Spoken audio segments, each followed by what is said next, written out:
Bem-vindo a todos aí e a todas.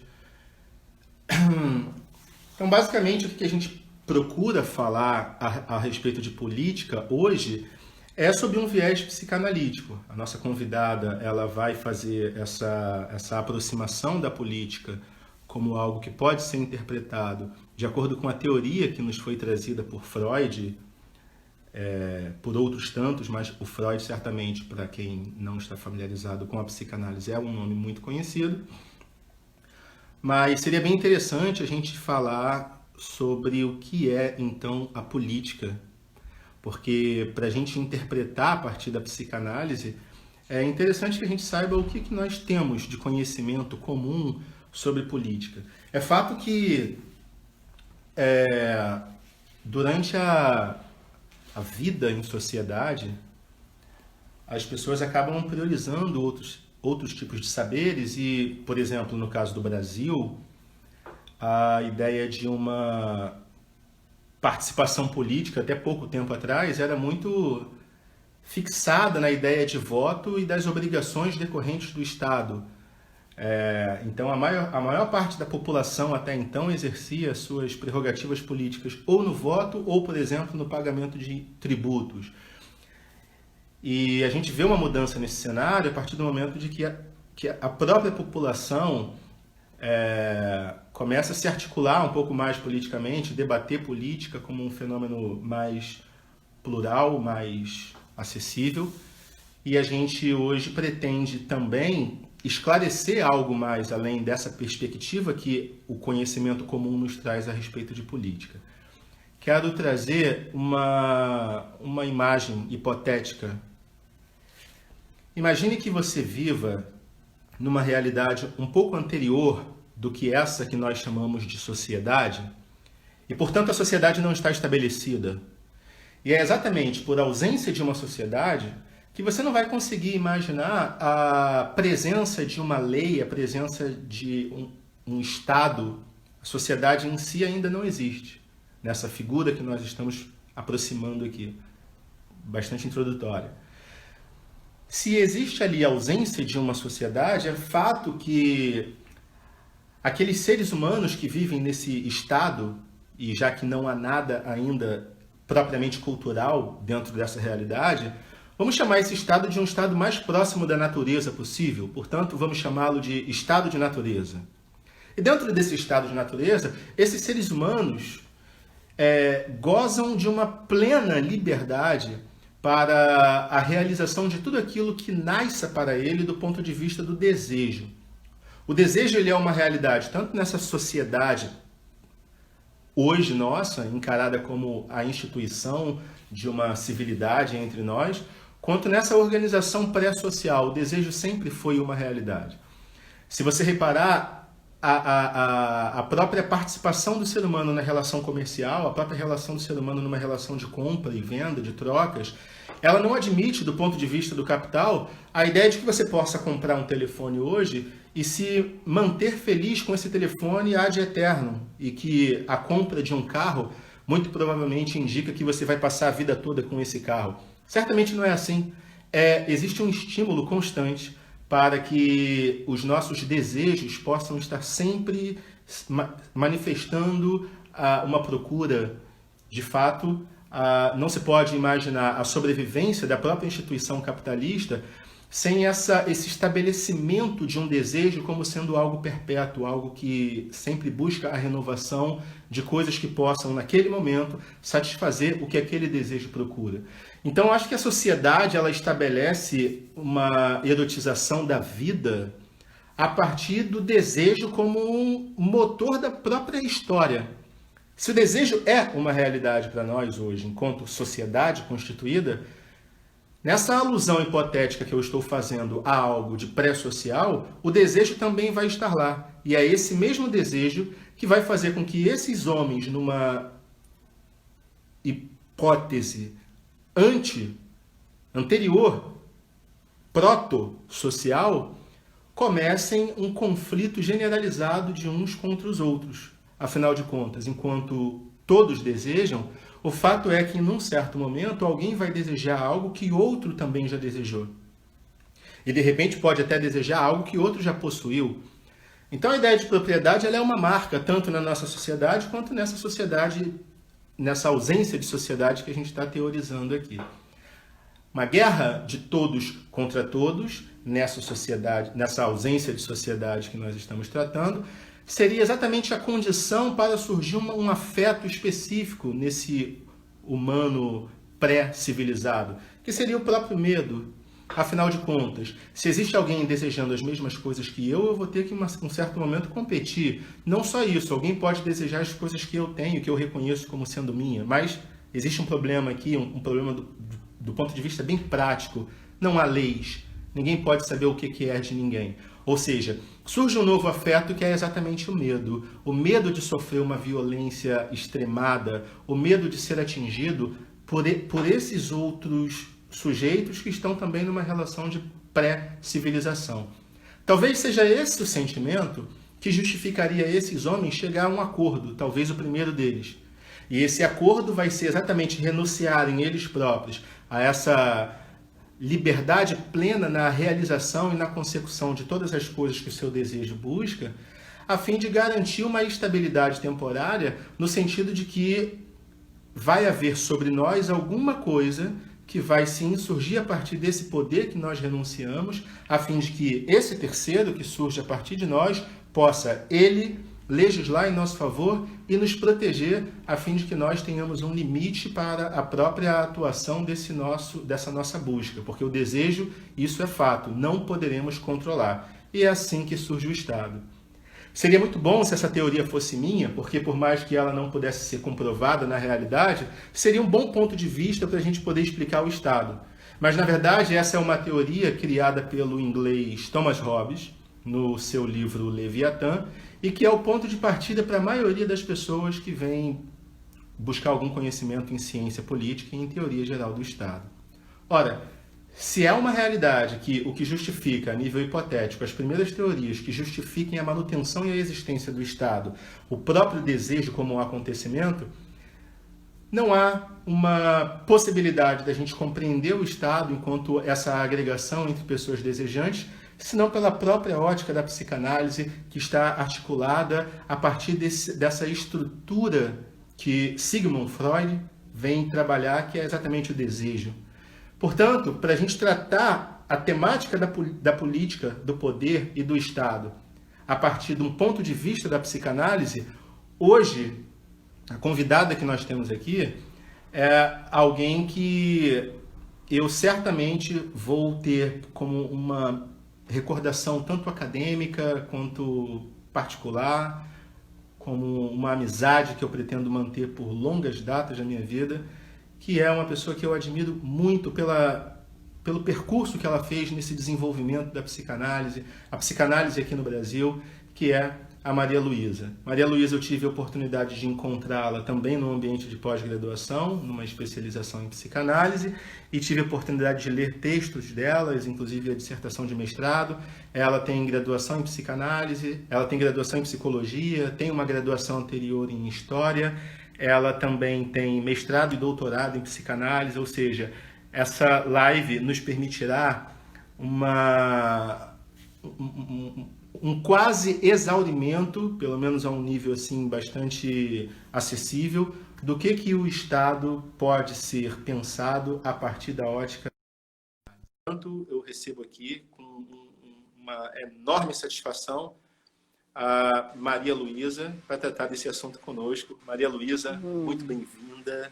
Obrigado pelo convite, pelo aceitar o nosso convite. Pois é.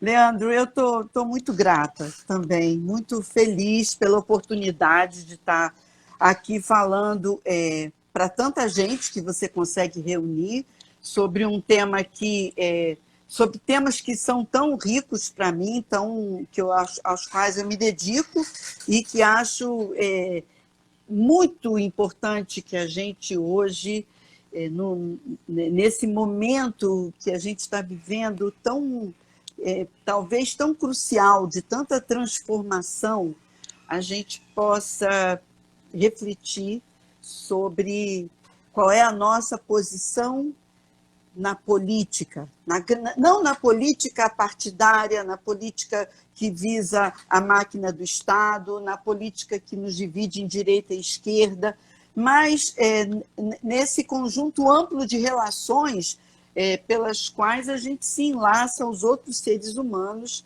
e que a gente pode chamar da política no seu sentido mais, eu diria, mais interessante, pelo menos, no sentido em que a gente deseja exercê-la, né? Nesse saber sobre como lidar e se relacionar no laço social com com as pessoas com quem a gente convive, trabalha, produz, ama, deseja, como você situou tão bem, né? Então, estou muito agradecida pela oportunidade, é um prazer estar aqui. Muito, muito bacana você ter me convidado, Leandro. Fico muito feliz por ter aceitado o convite e certamente faremos outras iguais a essa. Eu poderia até estabelecer aqui um ponto de partida, que é exatamente uma reconfiguração de um termo que aparece como um conceito, tanto para as ciências sociais como para as ciências humanas. Exemplo, a gente está estabelecido hoje dentro de um pensamento que foi muito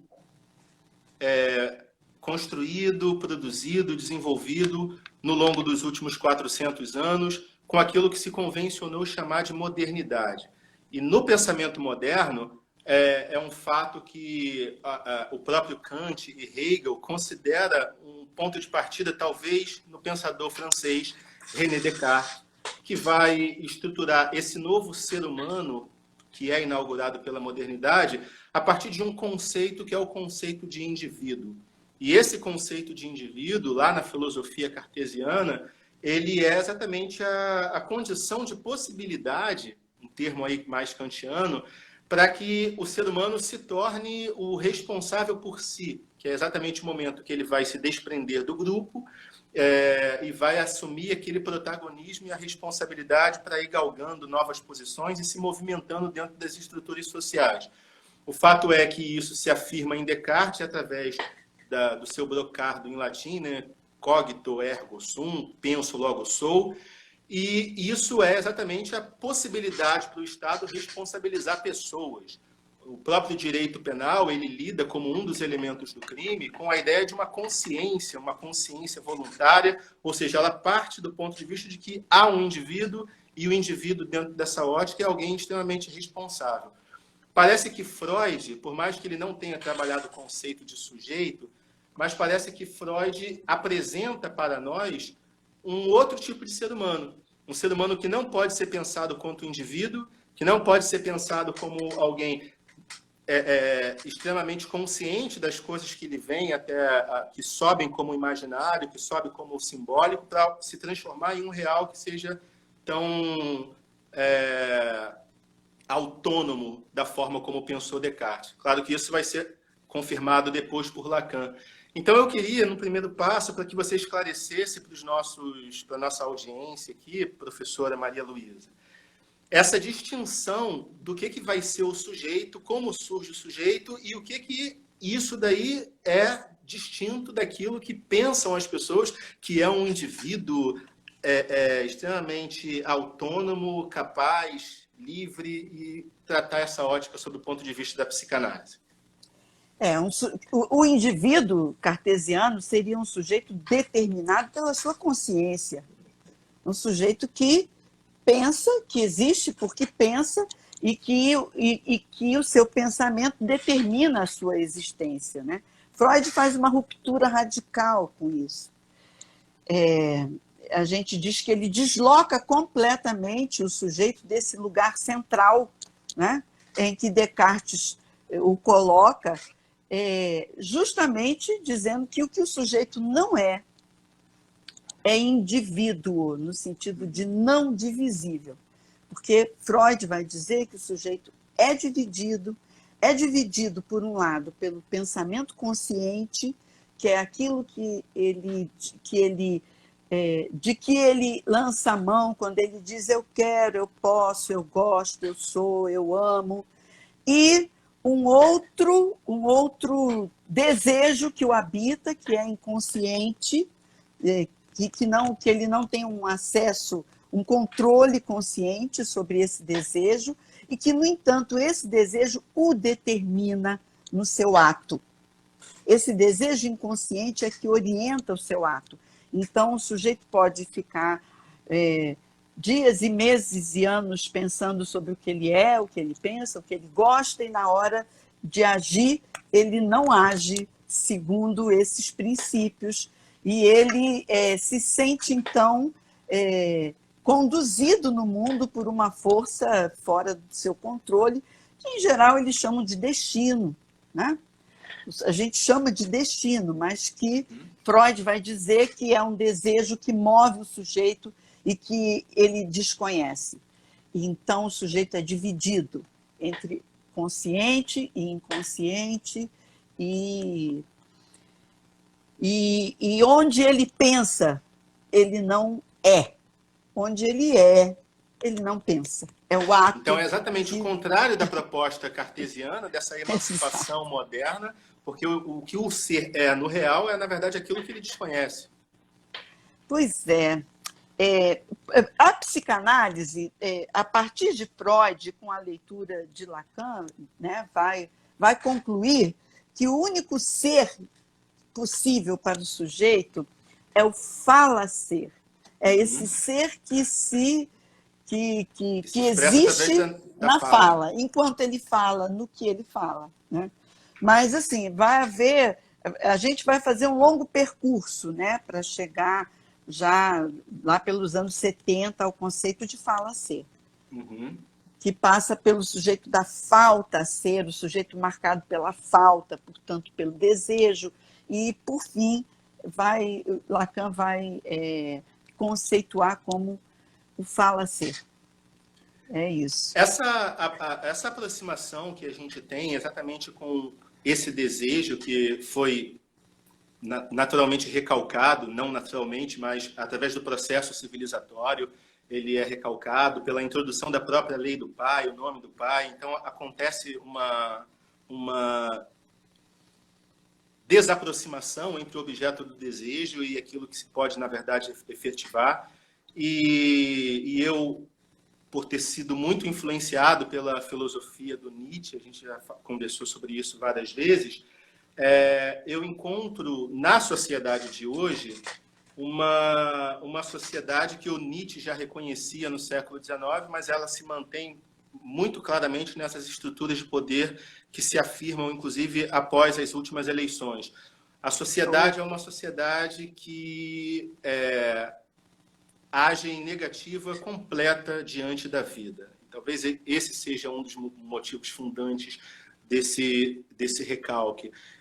Só que no caso do Nietzsche, isso vai se estruturar a partir de um acaso. Aqui você usou muito bem a palavra destino, que não é exatamente esse destino escrito nas estrelas, mas é exatamente esse instinto que, a partir desse desejo, é uma verdade desconhecida para o próprio sujeito, né? Então, dentro dessa realidade, o que vem a ser a política? O que vem a ser a política a partir do momento de uma estrutura que acaba sendo a gestão de conflitos entre pessoas desejantes? O que vem a ser a política dentro até daquele texto do Freud, que no ano que vem vai completar já um centenário, que é Psicologia das Massas e Análise do Eu, como a necessidade dessa identificação, né, numa outra pessoa. Inclusive, nós temos um governante que de vez em quando chega para a nação e fala: eu sou o pai de vocês. O que vem a ser para esse sujeito, então, esse sujeito que está aí jogado no mundo, para usar até uma expressão do Heidegger, né, o ser aí, o Dasein? O que é a política e o que ela faz, então, com essas pessoas que vivem a partir do recalque? Pois é muito importante hoje a gente falar de psicologia das massas, né? A gente teve no domingo uma live do Quiné, em que ele começou, do Antônio Quiné, né? Ele faz uma live aos domingos, onde ele começou a abordar as questões desse texto do Freud, que é, digamos, um pilar para a gente discutir a política e fundamental para a gente pensar no que acontece hoje no Brasil e no mundo, né? Freud vai partir do conceito de narcisismo que ele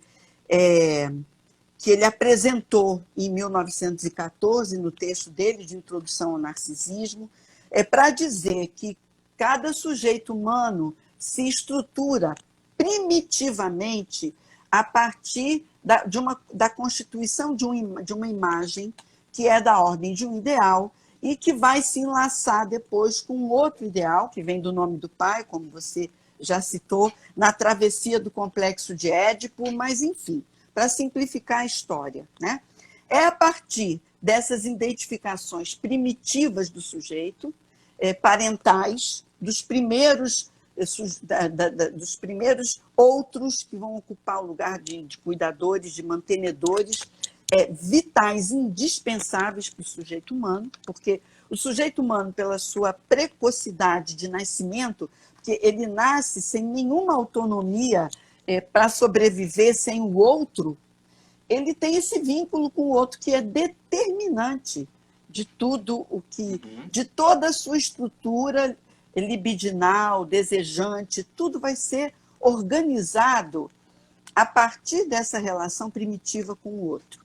Então, pensando nessa relação, Freud vai trazer em 1921 o texto Psicologia das Massas e Análise do Eu, onde ele vai apontar que as relações entre as massas que são estruturadas, e ele usa o exemplo da igreja, que tem uma hierarquia estruturada, onde você consegue um grande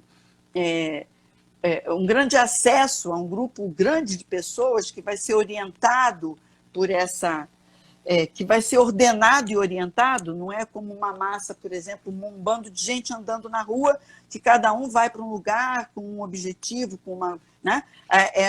A massa pensada enquanto um grupo organizado, estruturado e orientado, né? Então, ele usa o exemplo do exército e da igreja. E aí ele diz o seguinte, que ele vai revelar a natureza desse vínculo, né? E ele vai dizer que esse vínculo é um vínculo libidinal. É justamente o desejo, que originalmente era desejo sexual, mas ele é sublimado, é desviado, e ele se manifesta em laços de amor aos irmãos, aos iguais, e de amor ao líder, que encarna o ideal desse grupo, né? E aí ele diz o seguinte, que o sujeito, quando ele está assim na massa, orientado por um líder, associado aos seus iguais, essa massa, cada um desses sujeitos, ele renuncia ao seu arbítrio próprio em detrimento, em vantagem da orientação do líder.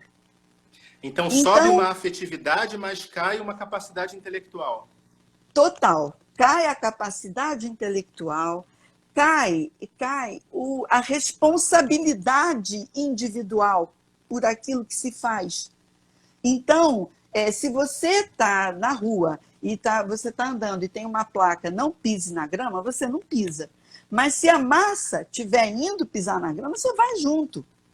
Agora, eu estou usando o exemplo de pisar na grama, que é uma coisa bem simples. Mas você pode, por exemplo, pensar que na depredação de um ônibus, na invasão de um espaço, você, orientado pelo teu juízo pessoal, pela tua avaliação pessoal das consequências, você não faria isso. Você não assumiria a responsabilidade. Mas, na massa, você tem um decréscimo da tua capacidade de avaliação que você abre mão em relação ao líder, você tem um decréscimo da sua responsabilização, porque você está ali orientado por um ideal em nome do qual vale tudo, né? Então, se Deus acima de tudo e a pátria acima de todos, então você está desresponsabilizado.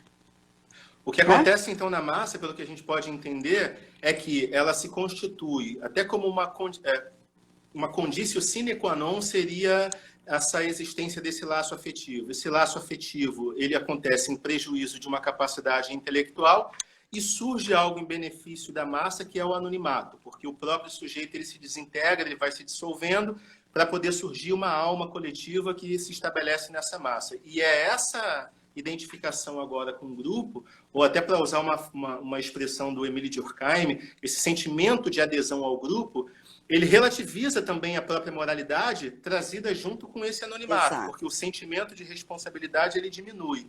Então, se a gente entende dessa forma, eu queria, até antes da gente se tornar um pouco mais provocativos, Maria, que a gente pudesse pensar exatamente no seguinte: é fato que a sociedade ela sofre transformações, inclusive a gente vai ter oportunidade de tocar nesse ponto, se a psicanálise ela se manteve na mesma estrutura de sociedade do século XIX e XX, ou ela ainda vai se adaptando com essas transformações que existem na sociedade. Mas para penetrar dentro desse ambiente, a ideia que o Bauman nos traz é de que o próprio ser humano pós-moderno, e a gente nem está aqui afirmando se estamos de fato numa pós-modernidade ou não, isso aí talvez fosse tema de uma outra discussão, ele é um tema que é um sujeito que vai aproximando o mundo virtual e dando a esse mundo virtual uma concretude para estabelecer que lá é onde está o real.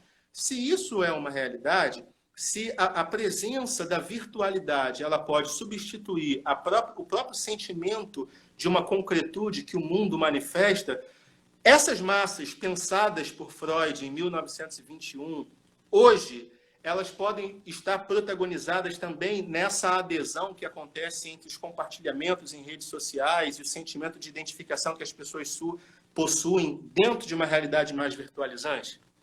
Sem dúvida, né? Sem dúvida. Na verdade, a gente pode pensar o que é real, né? Porque tudo é virtual, né? Mas agora está mais virtual ainda, né? Agora está virtual enfim, e cabeado pelas redes, né?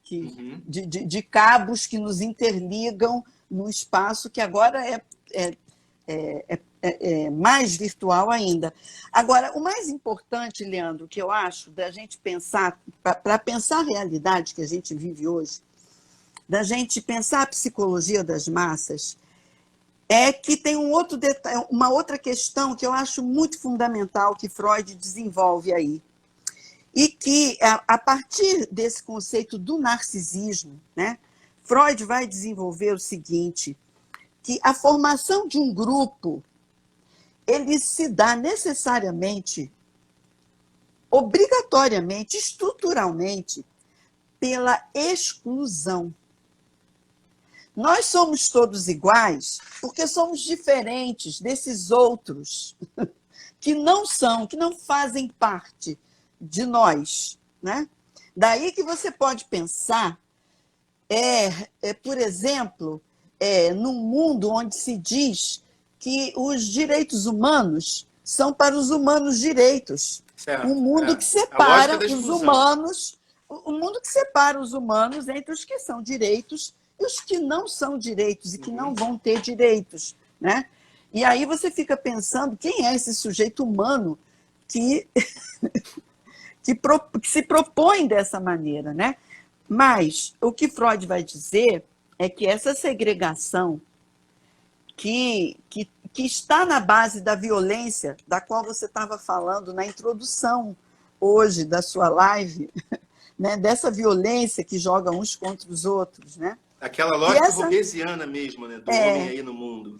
Pois é, essa segregação, ela é uma consequência, ela é estrutural dentro dessas relações libidinais que se formam, que as massas constituem, né? Então, faz parte da formação do grupo você situar. Se o grupo ocupa um lugar de ideal, você situar tudo aquilo que não está incluído no ideal, no bem, no bom, no desejável, você situar no que está fora do grupo. O humano que não é direito. Então, você pode colocar aí, e a gente vê no mundo todo o crescimento dessa política de segregação, e que faz você ver cenas como a gente tem visto, né? Cidadão não, o meu marido é engenheiro formado. Uhum.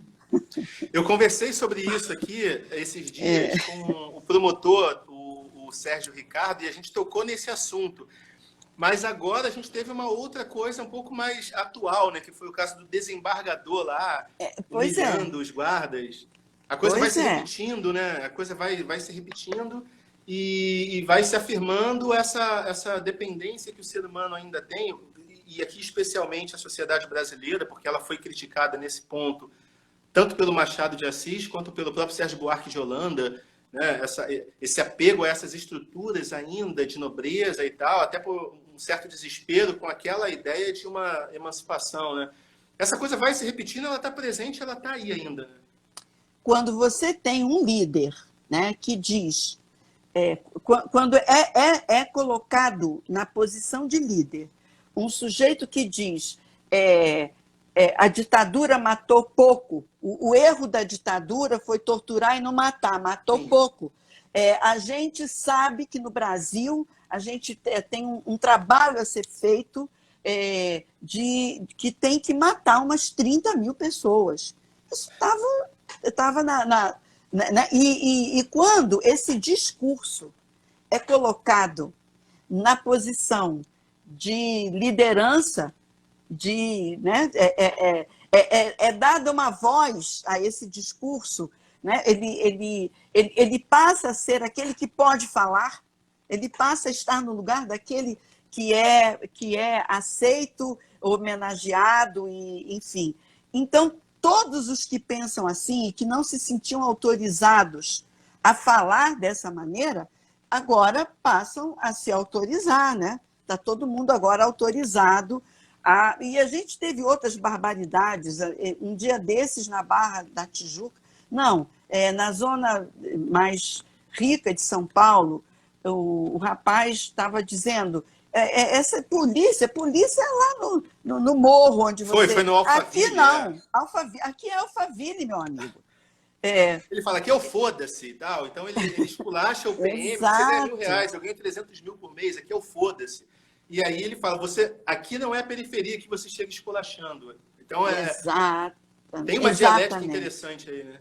Exatamente. Então esse discurso, ele foi, digamos, consagrado, né? Teve uma certa consagração, né? Que a gente vê que é relativa, que isso já está, eu acho que está mudando, enfim, mas houve uma consagração nas eleições passadas desse tipo de discurso.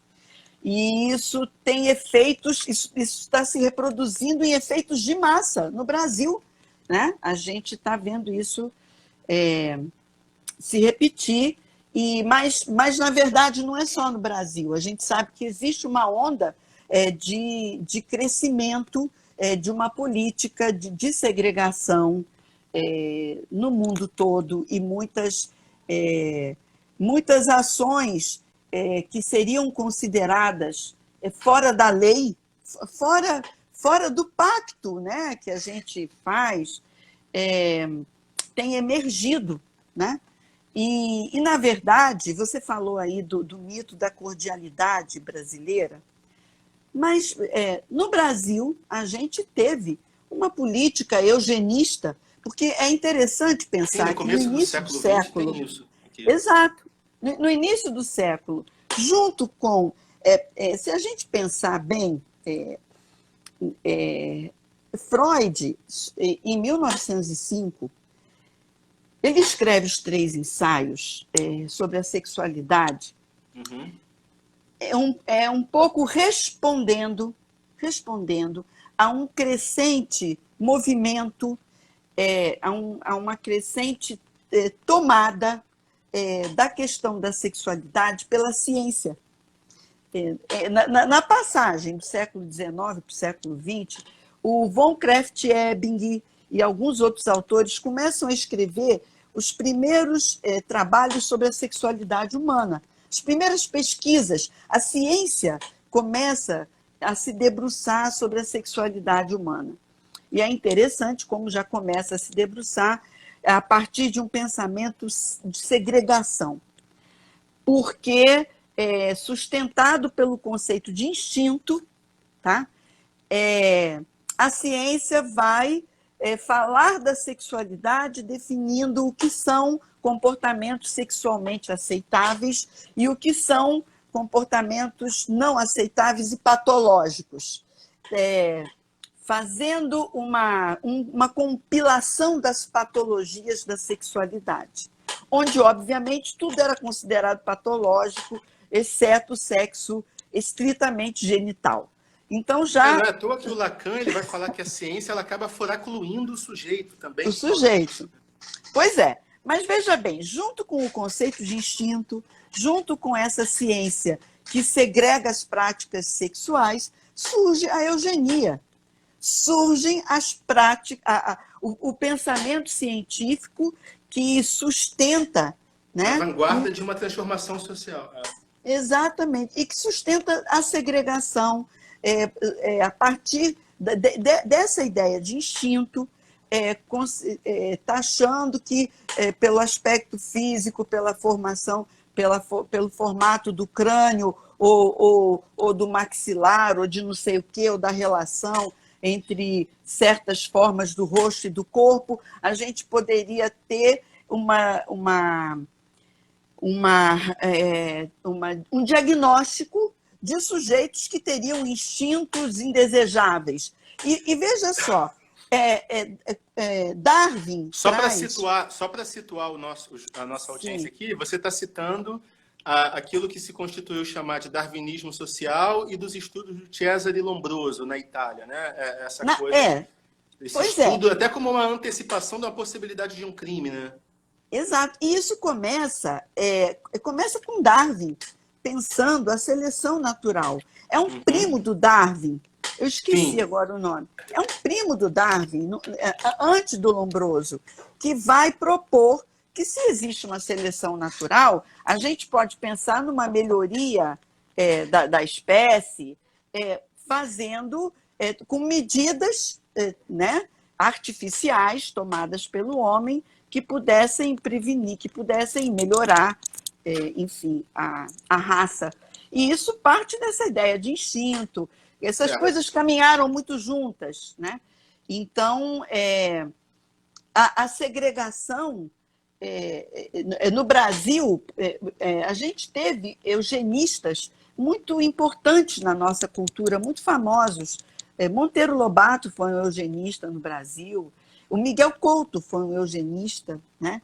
E a gente vê agora esse pensamento retornar junto com... Sim, e bem forte. Não, junto com Lobato, o neoliberalismo, né? Junto com o neoliberalismo na economia, né? Exato. Propondo Exato. a seleção natural, agora, através, por exemplo, da gente não ter medidas de higiene, de contenção, medidas sanitárias, e deixar morrer quem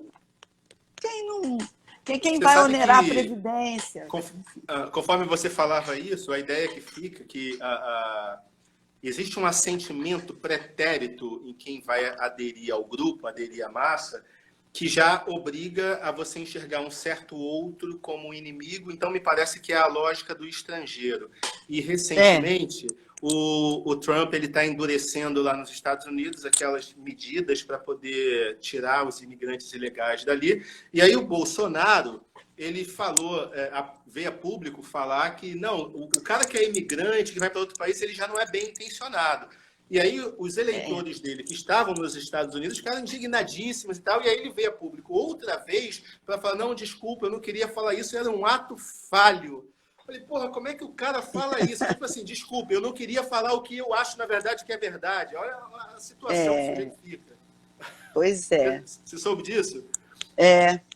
Pois é. O que eu queria, na verdade, falar aqui é que, até do ponto de vista da genealogia da moral, a ideia da moralidade o Nietzsche desenvolve isso em Genealogia da Moral, mas também desenvolve isso muito bem no livro Além do Bem e do Mal, quando ele fala que a moralidade ela está tentando confuscar, ela está tentando atrapalhar aquilo que é de mais instintivo. E aqui, instintivo, esclarecimento para os psicanalistas, não no sentido de tribe, mas exatamente no sentido daquilo que o natural coloca aí, de instinct mesmo, a palavra alemã. Ou seja, a moralidade é tudo aquilo que tenta retirar de nós uma agressividade fundante, natural, que está presente em todos os animais. Só que, através da ascensão do bolsonarismo e da própria polarização, o que se viu por detrás daquele discurso todo moralizante, por detrás de todo aquele discurso conservador, foi exatamente a manifestação desses instintos naturais de agressividade, de horror, de provocação, de agressão. Ou seja, parece que uma palavra que o alemão usa muito, shine, aquele brilho que recai assim inevitavelmente sobre alguma coisa, parece que a natureza decidiu ainda piscar por trás dessa moralidade toda para falar, continua aqui manifestando esses horrores entre vocês próprios. Ou seja, por mais que se esteja fazendo uso de uma legitimidade a partir de um conservadorismo moralizante, aquilo que ainda há de mais bestial, agora em Aristóteles, continua presente ali, né? É Kant com Sade, né? Exatamente o que Lacan vai dizer. Né? Kant com Marquês de Sade, essa junção, sim. Essa ideia, né, de um bem supremo ao qual todos estariam submetidos só faz apagar essas subjetividades, só faz apagar isso que é funcional de cada um e só faz emergir o sadismo, né? O pior, só faz emergir o pior, né? Maria Luísa, se eu tivesse feito uma live com você, de repente, há uns anos atrás, se a gente estivesse discutindo esse assunto há uns anos atrás, muito provavelmente o que eu te perguntaria seria qual é a posição do psicanalista nos dias atuais, do ponto de vista, por exemplo, da transformação da intimidade. Aí eu pensaria lá no Anthony Giddens, né, aquele sociólogo inglês que vem falar exatamente disso, a transformação da sociedade. Poderia até pensar no desenvolvimento da família e a transformação da família na própria sociedade burguesa. Inclusive, tem um autor que hoje dá aula numa faculdade americana chamado Witold Rybczynski, que escreveu um livro incrível chamado Casa, a pequena ideia de uma história. Home, a Short History of an Idea. É basicamente isso. Só que hoje, com o que se instaurou no mundo todo, o que eu posso chamar de pelo menos um neofascismo, essa radicalização, uma espécie de uma oligarquia cristã também assumindo o poder, uma estrutura de poder sistêmico e, ao mesmo tempo, acéfala. Eu já abro mão, inclusive, de pensar só numa situação mais intimista entre psicanalista e o analisando, e tento até nesse momento adotar uma vertente que hoje poderia ser chamado de feminismo mais radical, que pensa que o particular, o íntimo, o pessoal também é político.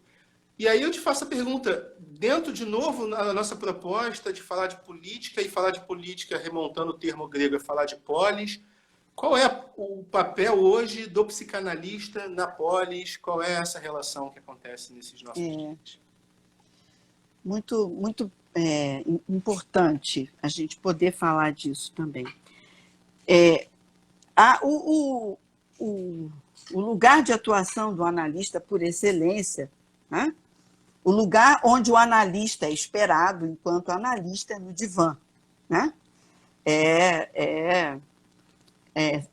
Onde se espera. Mas a gente pode pensar com tudo que se construiu ao longo de todos esses anos na teoria psicanalítica e na prática dos psicanalistas, historicamente, né? A gente sabe que a segregação e a violência também atingiram muitas vezes os psicanalistas que tiveram que responder a isso, por exemplo, quando Freud foi perseguido, né? Isso está lá desde... Né? Mas por exemplo, no Brasil, os psicanalistas tiveram um papel muito importante no movimento da reforma psiquiátrica, por exemplo, mas também na educação, mas também,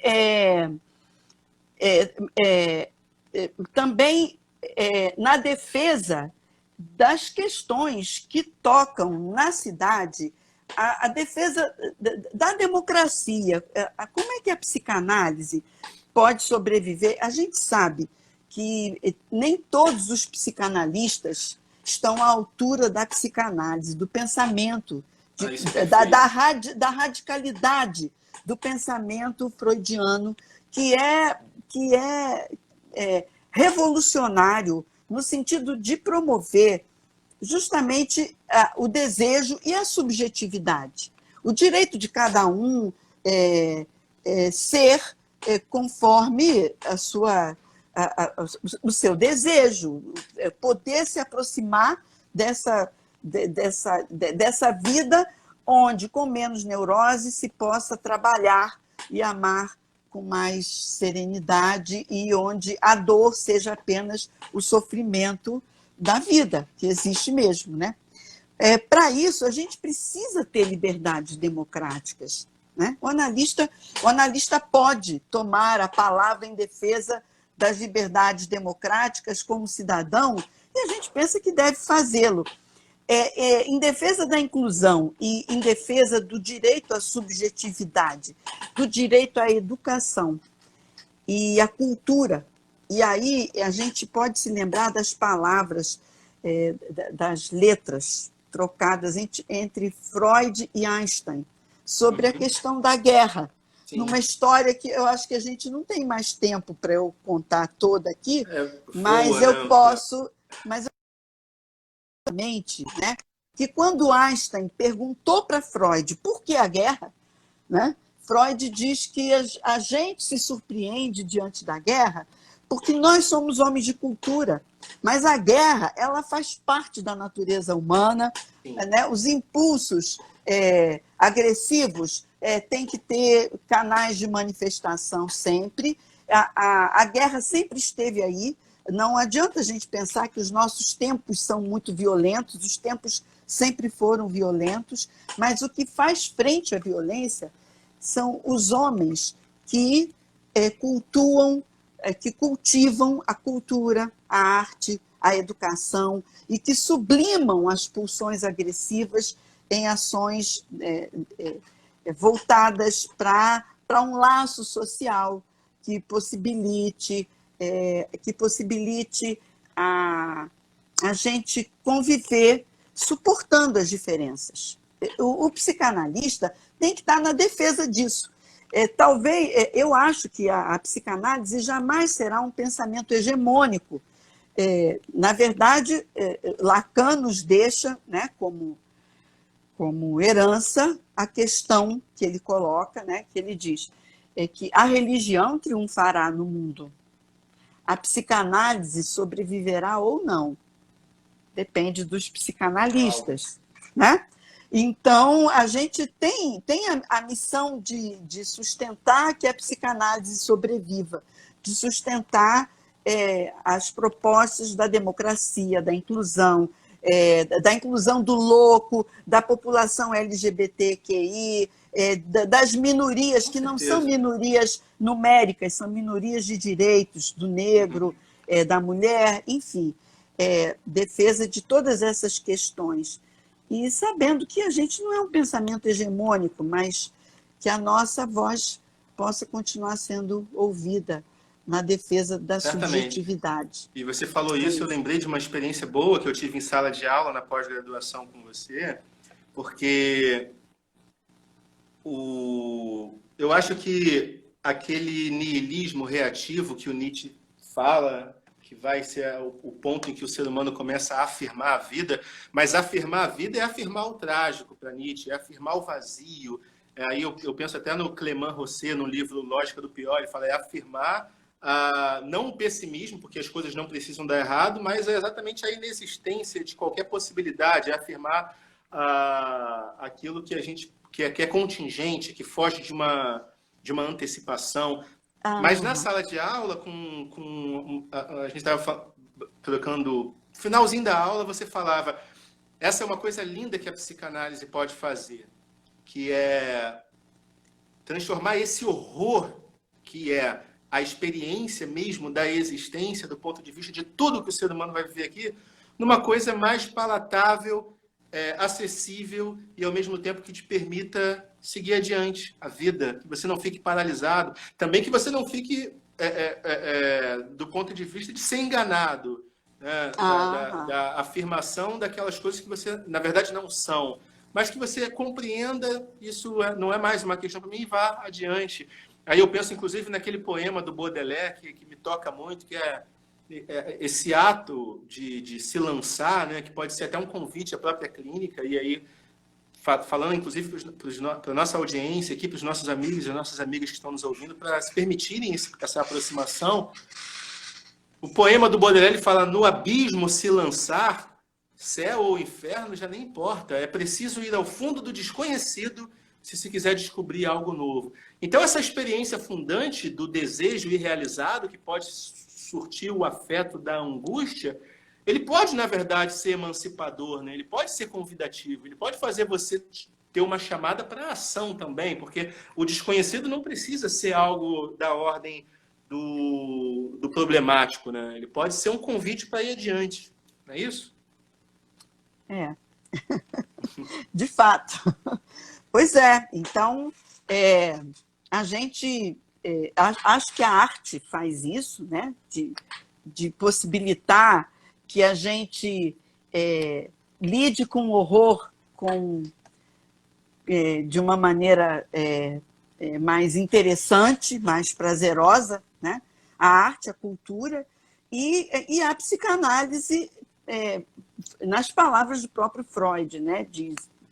Que diz exatamente que a gente não vai poder se curar da dor, né? que a vida implica, mas que a gente pode seguir trabalhando e amando e produzindo Que e ótimo. fazendo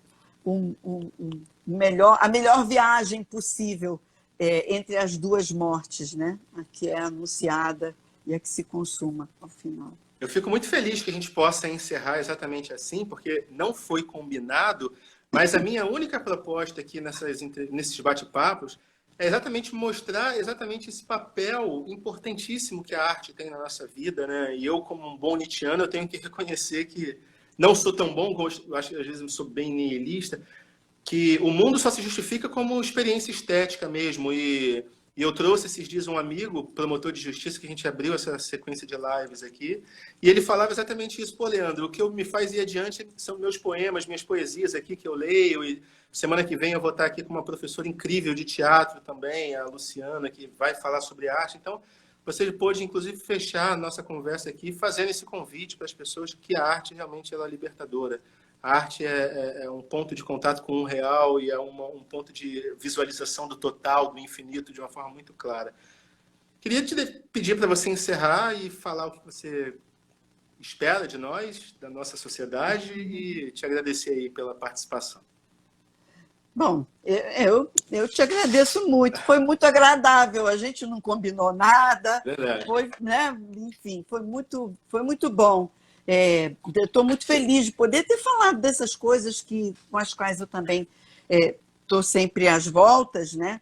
E a tua fala me lembrou, eu acho que é o Nietzsche que diz uma coisa que eu me lembro sempre, acho que a frase é dele, que a vida sem a arte seria um erro, ou É sem a Nietzsche, nascimento música. da tragédia. Pois é, acho isso fundamental, maravilhoso. E acho que e aí a gente pode pensar que o que nos aproxima desse ato, desse fazer que seja criador, que seja. Que a psicanálise visa isso, né? Nos Uhum. aproximar desse fazer criador e a partir da angústia, que a gente possa sair da angústia para um ato criativo enfim, e prazeroso.